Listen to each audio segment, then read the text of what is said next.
It's none of your business. That is the dispute between China and the United Kingdom right now. It's ongoing just days after China passed a controversial national security law. China is slamming the UK's decision to offer a path to citizenship for Hong Kong residents, saying, "Get out of our affairs." Protesters are still taking to the streets in Hong Kong against these new laws, which they say will effectively cement China's rule over the territory.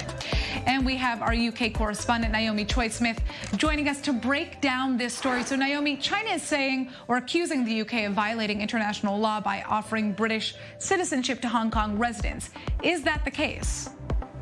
Well, this is where things get murky, Natasha. You know, international law does take a pretty strong stance against outside intervention in a country's internal affairs, and that is how China sees this, right? We have to remember that from the Chinese perspective, all of Hong Kong's residents are Chinese citizens, and from China's perspective, the UK gave up the right to offer the path to citizenship to Hong Kong residents back in 1997, when the UK handed its territory back to China.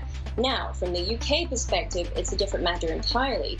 China's the one in breach of its international commitments from the UK perspective.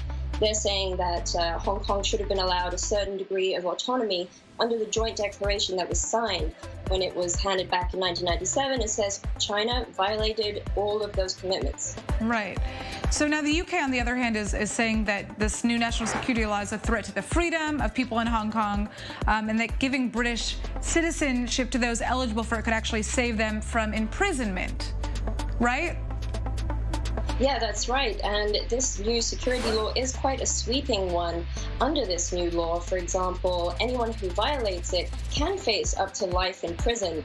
And that's if they're found guilty of secession, subversion, terrorism, and meddling with foreign outsiders to meddle in the internal affairs of the country. And those are purposely loosely defined in the new law, so it can involve anything from disrupting public transport to wearing certain logos. So the UK is saying it's stepping in to offer those people a way out should they need it. Right. In other words, asylum of sorts, right? When you see these images, these violent images of peaceful protesters just being thrown to the ground, it is shocking. How do you think China is going to react from here on out? I mean, they don't seem to be backing down whatsoever, no matter what the international community is saying.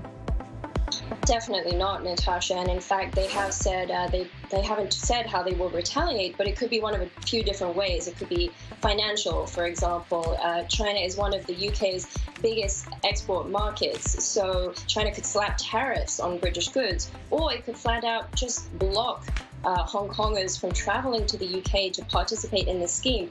We don't know yet, but as you say, it shows no sign of backing down right now. All right, Naomi, thank you so much for joining us with this update.